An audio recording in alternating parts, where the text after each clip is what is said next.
ભારત અને કેનેડા વચ્ચેના સંબંધો કટાક્ષ છે. કેનેડાની સરકાર અને ત્યાંનું મીડિયા જે ભારત પર સતત ખોટા આરોપ લગાવી રહ્યું છે તે હજુ પણ અટકી રહ્યું નથી.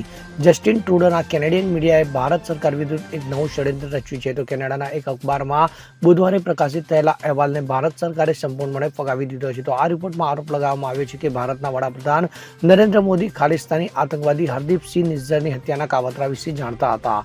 ત્યારે ભારતીય વિદેશ મંત્રાલયે એક નિવેદન જારી કરીને મીડિયાના આવા અહેવાલોને હાસ્યાસ્પદ ગણાવ્યા છે. તો વિદેશ મંત્રાલયના પ્રવક્તા રણદીપ જયસ્વાલે આ અંગે જણાવ્યું કે કેનેડિયન સરકારના સ્ત્રોત દ્વારા અખબારને કથિત રીતે કરવામાં આવેલા આવા હાસ્યાસ્પદ નિવેદનોને તેઓ લાયક તિરસ્કાર સાથે વર્તવું જોઈએ. તેમણે એમ પણ જણાવ્યું કે બદનક્ષીભર્યા અભિયાનો આપણા પહેલાથી જ વણસેલા સંબંધોને વધુ નુકસાન પહોંચાડે છે.